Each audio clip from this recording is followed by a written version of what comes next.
right, what's going on, Alex? This is the Evolve Your Brand podcast, and we are live right now on Dave Gold Evolve, the free Facebook group. If you guys aren't already a part of it, feel free to join. We have an incredible guest today who he has an amazing story where he went from being homeless at one point after starting a gym. He's also an MMA fighter, to now scaling his business up to 7 figures. And now he wants to go from 7 figures, a millionaire, to being a billionaire. I have had the pleasure of connecting with Alex when he was just starting out in this journey and seeing his growth. And one thing that's really stood out to me about Alex is how he can wear that suit and have that beautiful award behind him, but he also knows how to stay humble. So it's a pleasure having you on today. Great to see you again, man. Dave, I really appreciate you having me here. Thank you, man. It's an honor to be here. I've listened to a lot of these shows, man. It's cool to actually be on one of them now. Awesome. So we have been playing a little bit of tag. First off, I was in LA and you lost your phone. What happened there? You know, man, it's like one of those things. LA is a city where you can really get lost in the sauce, man. I went out, and I just lost the phone, man. Just lost the phone. So for the next couple of days, right, I'm panicking because I'm like, man, where is this device and where are my messages? But I tell you what, it was like one of the most peaceful 3 days of my life. It really was, to just kind of like tune that out, just really focus and yeah, man. So how about we get in a little bit into your journey? I saw that you wrote, it's not important how long you live, but what's important is how you live. And you're someone that is gone from being a professional fighter to a broke gym owner to now a 7-figure CEO. What happened? How did you just evolve on this journey to the place where you are today? That's a great question. That's a great question. And that saying, I would say, came from Tony Robbins, right? And Tony Robbins also says something else: change your story, change your life. Change your story, change your life. And I remember after losing everything, I went into this like mode of self-pity. We had talked about it as a gym owner, right? I'm fighting around the world, traveling the world. I get an opportunity to invest in this gym, doors closed. I don't know anything about business, right? So sunk in self-pity. Spent about eight months in a tent, and halfway through, it was like, change your story, change your life, man. Change your story, change your life. Once that happened, it was just like a domino effect, man. Change the environment brought the right people, right? The right people brought the right mindsets and skill sets. The right skill sets brought the momentum to catapult in the right direction. So it was, in a synopsis, it was just a domino effect of just the right decisions and the right intuition. Mm-hmm. And where do you think that intuition really started to flow? Were you always someone that was intuitive, that was really following your heart and going with your gut? Or at one point, were you someone that was really more pushing for things to work and trying to control everything and micromanage everything? I was always the black sheep, always went against the confines of reality. I always wanted to test that limit of like the barrier of like what's socially acceptable and not. So I think that's why I became a fighter. I mean, you trace it back to like deep subconscious rooted issues, why I became a fighter. It makes sense, the violent past, the upbringing, right? All that. But then, you really look at it objectively and you realize it was all a journey, it was all a journey at the end of the day. So. And what has been some of your biggest struggles or challenges along this journey? Do you want to elaborate on anything that's happened to you? Where did you grow up, by the way?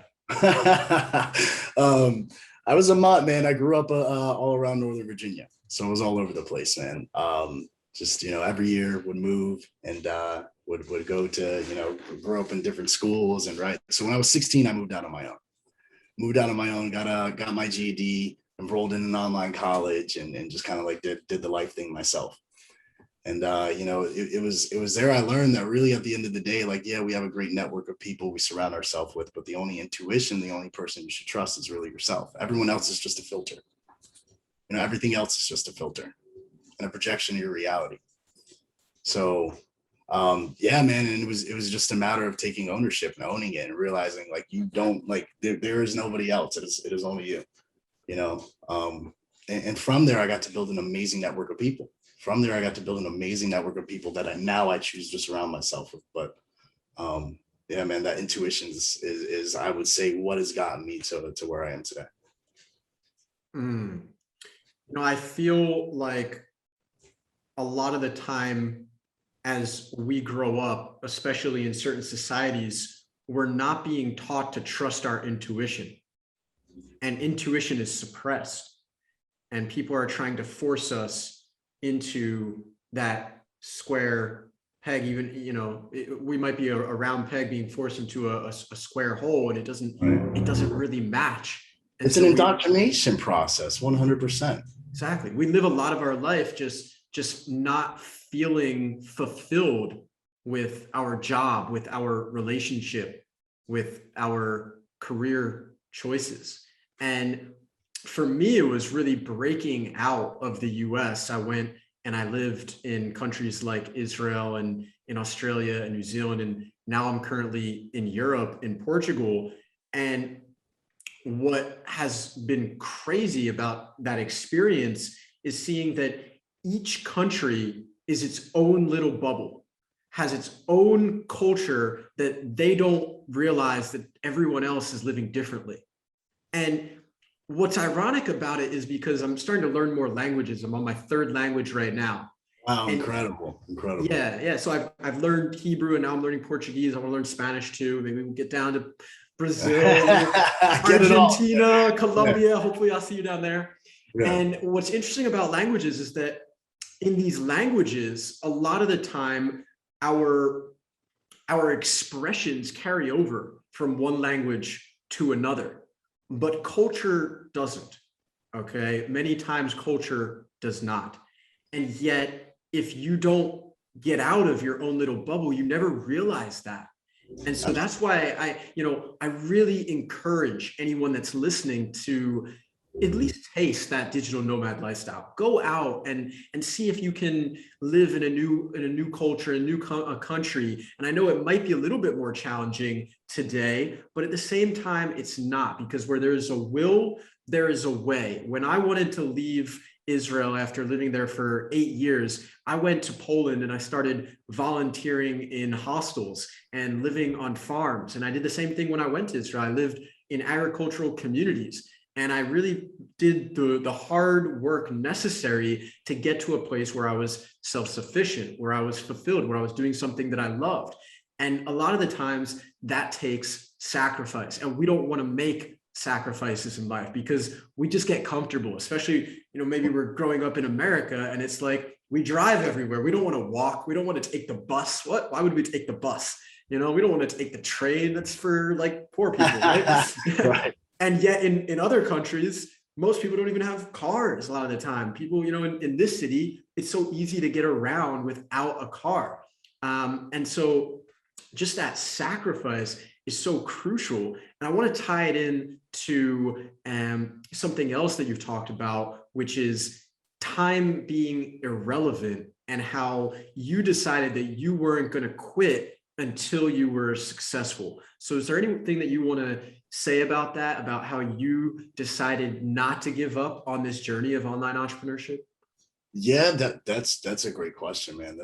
I would go back and I would definitely advocate that world travel is really life-changing because it does something to the soul, right? It allows you to experience a different culture, a different way of life that in America people would be like, it wouldn't coincide, right? And it does a humbling for the soul, 100%. And even just like being able to go experience what the locals are experiencing. I know when I lived in Thailand, I didn't have a dime to my name, right? Because I broke my collarbone. I was fighting out there. Fought out there, boom, no way to make money. I lived in the villages with the tide, would pick fruit from trees, would fish for food. It was the most humbling living. Came back to America and it was almost like culture shock in a sense, right? So I definitely wanted to acknowledge that. But then you said, what was my will to want to continue? What was my will to not want to give up? Man, was there even a choice? was there even a choice to give up? Right. I think the only choice was just selling my soul to the corporation, selling my soul to the matrix, if you will. But was there even a choice? In my mind, there wasn't a choice. So it wasn't even an option to deviate from the path. Mm-hmm. What would you say has been more challenging? Getting in shape and getting into the ring and putting your body on the line, or building a 7-figure business? Building a seven-figure business for sure. I think the management of people and the skill set of leadership is key. Without it, you just cannot do it. Without it, you just cannot do it. And that's really what I'm learning. And it makes so much sense why they say, if you want to make millions, focus on money. If you want to make billions, focus on people. And I'm really learning that. We've got 45 in-house employees. And now as a company, it's just really expanded. And it's like, wow. It really becomes about, like, if one person is unmotivated, it can have a domino effect on the company. So it's no longer about like, let's make money. It's more like, hey, Dave, do you need anything today? And that really is for me, what has made the difference and how we've just grown so fast is just really focusing on people. There's like no like woo-woo magic Kool-Aid. If you got a great team and great people, nurture them the way that you nurture them. And they will help you see the vision through.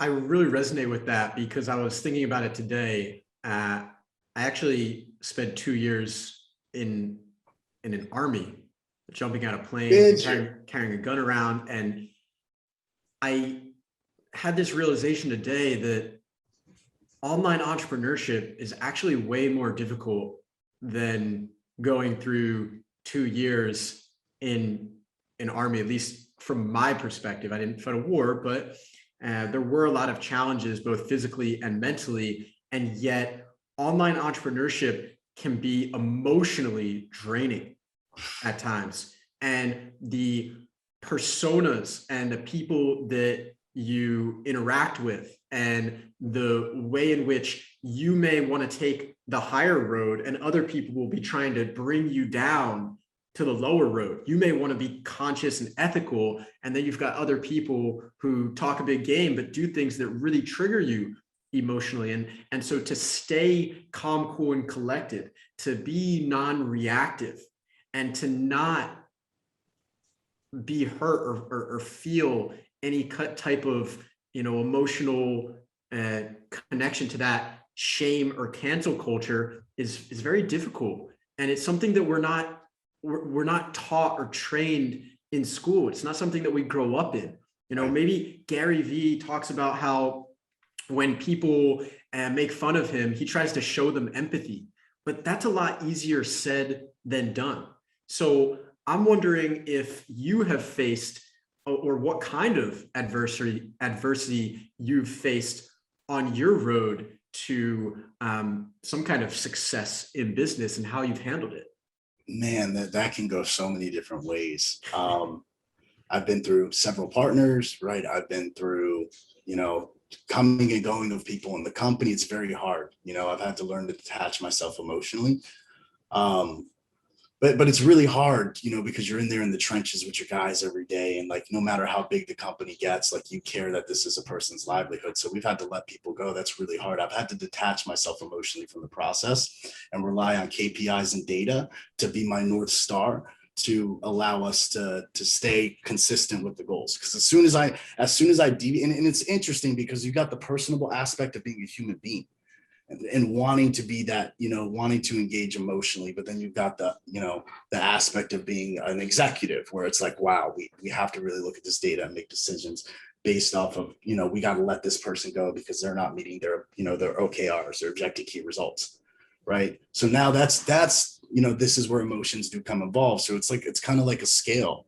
It's kind of like having to be emotionally involved, but not emotionally attached. And it's weird. It's a paradox. But I would say detaching yourself emotionally from the process is definitely huge. Mm-hmm.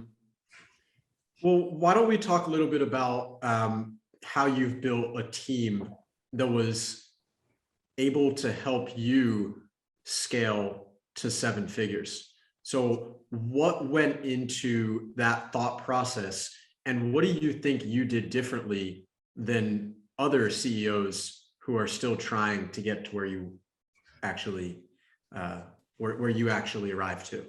That's a great question.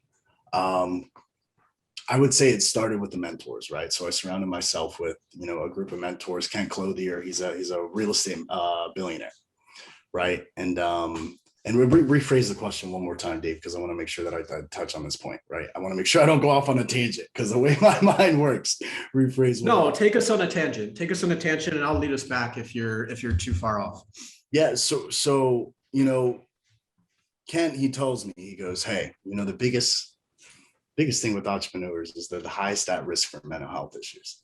What do you mean? He goes, they're the highest at risk. Think about it. They're working all the time, high divorce rates, and they're always comparing themselves to the next best thing. I made 1, I got to make 5. I made 5, got to make 10. Got to make. At what point are you content with the success? And I think that's where it gets addictive, because we're always after this next thing as an entrepreneur. It's always the next thing, which is, I totally get why these people in Hollywood off themselves. So I'll tell you a story. I was living in LA in an $8 million mansion, and looking around at the walls, I'm the only one in there, thinking to myself, I totally get why people off themselves. Not that I would do it, but the loneliness that I felt at that time. I had everything in the world, all the success, a Ferrari sitting in the garage, and no fulfillment. So I've been there. I've been on both sides of the coin. I've been on both sides of the coin of having everything but having nothing, and having nothing but having everything. And I feel like being an entrepreneur really teaches you how to appreciate, because you can have everything, right? But the true test of a leader, the true test of an entrepreneur, is when you have everything, can you still be satisfied? Can you still be fulfilled? Can you still be fulfilled? Is it not the material? Is it what is it that's fulfilling, right? So there's so many ways that it can go, but I don't know if that made sense, or if that was not only did it make sense. That's where it went.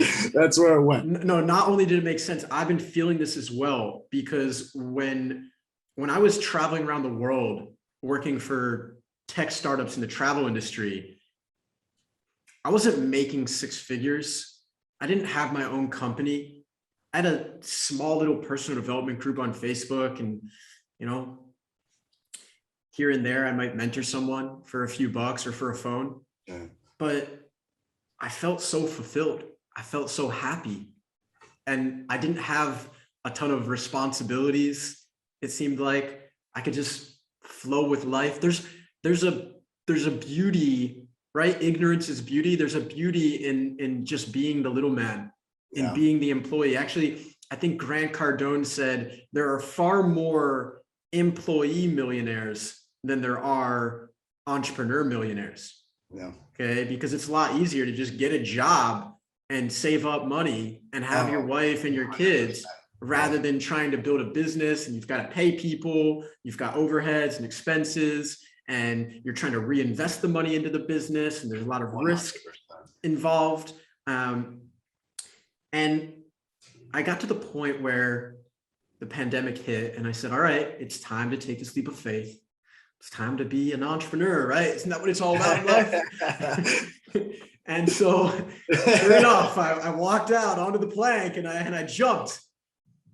And a few times people held me, and the lifeboat was there, and I swam to the shore, and I had a nice time, and maybe I got a nice tan, and a few times girls showed up, and we had a good time together. But then maybe the lifeboat goes away, and maybe the girl gets rescued by the jet and you can't go with her, and you're sitting all alone at home or on the island. Let's call it the island. And you've got what you thought you were looking for, And then you realize like, wait, this isn't it. This isn't it. And so there was a quote that you said, success without fulfillment equals failure. And I really, really resonate with that, because it's so easy to tout, I want to be a 6 or 7 figure entrepreneur or CEO. Be careful. Be careful. But be careful what you wish for, because money can buy a lot of things, but it's not necessarily going to buy your happiness. So if you haven't done the healing work, if you haven't built up that network, that's something that is really important. That, you know, we may not talk every day, but the fact that I'm able to get on a call with someone like you and have a podcast, like it means a lot. And a part of the reason why I was able to do that was because I worked on building a personal brand. I worked on building a network of like-minded people who, you know, maybe in times of need, I could call and I could ask for a little support. And yeah, that's where I'm at as well, where it's time to build, it's time to scale again, but only doing it from a place of alignment and fulfillment. 100%. And I love having these real conversations. You know, you get on a lot of shows and a lot of podcasts and it's a lot of fluff, but I love the vulnerability of it, because not a lot of people hear the good stuff, you know, like, oh man, made $4 million. Awesome. Cool. We did it. Got the 2 Comma Club award. But man, they don't see the work that goes into it. You know, it's like everyone sees the success stories. Grant Cardone, Elon Musk, they didn't see what they had to go through. They didn't see Elon Musk living in his office coding. They didn't see Grant Cardone homeless, you know. So it's easy to want, you know, what everyone has now, you know, but the struggle to get there, that's the gold. That's the gold, Dave. Gold is the struggle in between, because that's the story. Without it, you can't appreciate it. And without it, it won't come true. It's like I always say, there's this resistance point.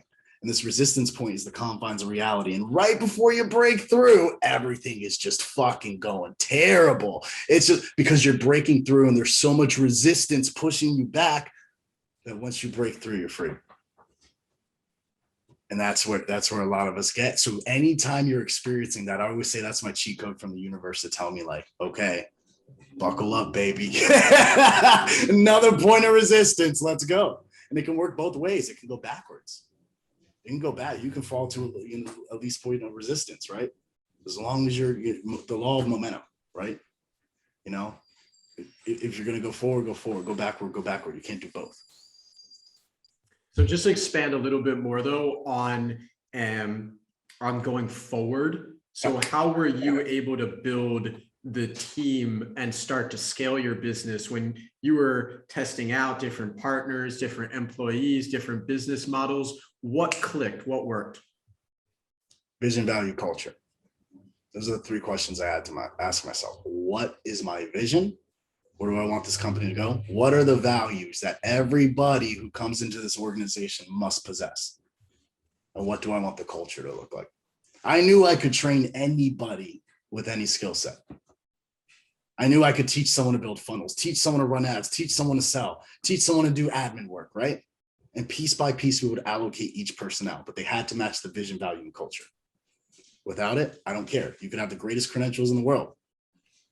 If you have vision, value, but you're not for the culture, no, you must have all 3. And as long as the vision, value, culture is there, I know you can be a respected and trusted person in this organization as we grow and scale. So of course you make more money, you reinvest it right back into the business.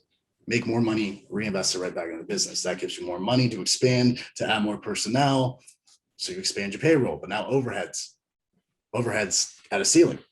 So now you're like, well, shit, oh my God, sales dipped, right? So now there's this catch-22. Everyone wants to be a business owner, but now let's say sales are going great, you expanded, and now sales hits a deep, boom.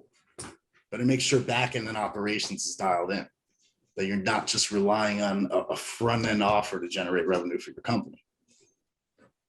You know? So there's a lot of things that go into it, a lot of things that you would learn a 6-figure business owner wouldn't know, that a 5-figure business owner wouldn't know, that a 7, 8, 9, that, you know, I don't even know the billionaires are experiencing. But at different, TJ Jakes says it, different level, different devil, right?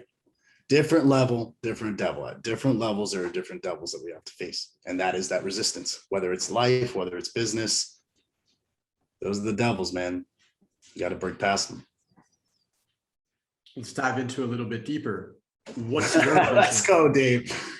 What's your vision, Alex?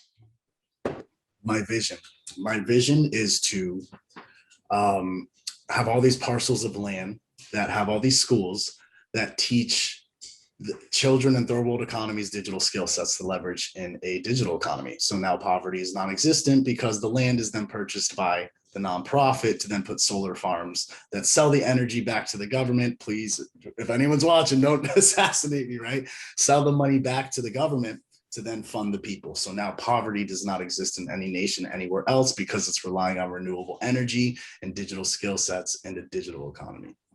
That is my vision for the world. And that is my vision with AO Elite. So I think you were just talking a little bit about your nonprofit, which is all about feeding villages, building schools, and leveraging digital education. Is there a name for your nonprofit or a way that people could donate? There's so right now there's no website out, but it's the International Humanitarian Corporation Society. So we will have something up, but so far this has been funded completely by AO Elite. I haven't even opened it up to the public. It's just not something that I've come out and talked about. It's not something that I've allocated resources to, but we're looking at allocating some infrastructure Q2. So Q2, you should see something out there, but you could go to my Facebook, guys. You could see, it's so humbling to see, like, you know, these pictures of like this mother holding her baby. And like, you know, Klang, he's my Muay Thai trainer when I lived down in Thailand. He's employed by the nonprofit. And so he goes and he feeds the Thai people village, right? We allocate funds. He then goes and feeds the people of the village around in Thailand. And it's so humbling if you go see these pictures, the people and the gratitude that they're expressing on their face, like just the amount of the exchange of energy. Like, yeah, we got the humanitarian issue of like, okay, cool, people are hungry and right, but just like the exchange of energy. My God, to see that humility and humanity, it just truly shows that it's making a difference. So, International Humanitarian Corporation Society. That's heartwarming. And that's part of the reason why I think I had you on the podcast today, is because you're not just a successful entrepreneur, you're a conscious entrepreneur. So with that being said, what values do you look for in your employees? That's a great one, man. They must be diligent. Diligent is the key. They must be willing to take that extra mile. They must be resourceful, because you can have all the resources in the world, but if you're not resourceful, it doesn't matter. They must be a team player. They must have integrity, right? And there's one more in there. I have it written down, right? But off the top of my head, those are the 4 values, right? And we have it in an actual company document. You know, you pull it up, like, here's the company handbook. Like, here are the values of the company. Here's the mission. Here's the, you know, let's see if I can pull it up. Did you want to see that, Dave? No, you don't have to. You don't have to. We've elaborated on it enough for sure. All right. So, you know, it's funny, we've been talking for a few minutes now, and I'm not sure whether people really truly understand what it is that you do. So what is it what service do you guys provide at AO Elite? Yeah, absolutely. So I often tell people AO Elite is a mergers and acquisition fund. So what we do is we build, grow, and scale digital assets. So these are e-com stores, agencies using investor capital. So we're leveraging that investor capital to build these assets. They all accumulate data. That data becomes a portfolio to leverage other assets. So we have a portfolio of data where we're taking over 112 businesses right now, growing and scaling them, and then exiting those businesses for a multiple. See, a lot of people, when they're building a business, they're just building a business. They're not building an asset. They're not allocating their infrastructure to increase enterprise value. So when they go to exit their business is only worth 1/10 of what it could be, versus allocating the right resources, allocating the right infrastructure, and then really positioning for an exit. That's why software companies sell for billions, man, data and infrastructure. Slack bought Salesforce for $37.7 billion, or Salesforce bought Slack for $37.7 billion. Data and infrastructure, gold. So are we looking at our business, or are we looking at our business as a business or an asset? That's what I usually ask people. So no different than this, the most simple concept ever. People buy a house, they fix it, they put in equity, they sell it. Buy a business, put in equity, flip it, sell it. That's it. You're definitely onto something. No wonder you guys are doing really well. And if someone were watching this podcast or listening to it on Spotify, and what would deem them to be a good fit to reach out to you? Who is the person that you guys usually want to work with? Well, right now we're really going after the venture capitalists, because the venture capitalists really have the funding we need to scale our portfolio of 110, 112 assets. We're capping at 200. So bringing in a VC to pitch in a couple million, that's toy money. They're used to investing in startups anyway. Those are really our market right now. The venture capitalists, if you guys want an 18x return on your dollar, reach out to me. I don't know if there are any venture capitalists listening to my podcast that have made it this far in the interview. But if you are, you can hit me up. I'm down to buy you dinner. That being said, also real estate investors and franchisees. I mean, if you think about it, how many real estate properties do you need to become a real estate millionaire? You need a lot of properties, right? Because let's say you're renting something for $2,000. Let's say your mortgage is $2,000 a month. You're renting it for $3,000. It's $1,000 a month profit. How many properties do you need to make $1 million a year? You tell me, right? So that's why when I look at investments and I look at investment options, I want to put my money where I know it's going to self-liquidate. I know I can put $1 in. I know I can get out X. And if I can do that with a portfolio of data that doesn't bullshit me, it gives me numbers, logic, KPIs. I'll do that every single day of the week. That's my story. I'm sticking to it. Oh, yeah, you've got it down in Chinatown. Are you in LA right now? No, I'm actually in DC right now. I'm back in, I'm all over the place, man. I'm all over the place. But it's not about where you are right now. It's about where you're going. And so our final wrap-up question is, how does Alex Olave evolve his brand and go from millionaire to billionaire? Venture capital firm. Easy, right? Because at the end of the day, you create a growth fund, you know you can put your money somewhere where investors can grow and scale it, right? So at that point, a venture capital fund or a private equity portfolio, you've got hundreds of millions of dollars to play with to grow and scale versus a couple million, right? So just by changing the audience, right? Just by changing the direction, still in the same field, right? But just a different category, we're able to expand our company, but also get it to where we want to go in the billions.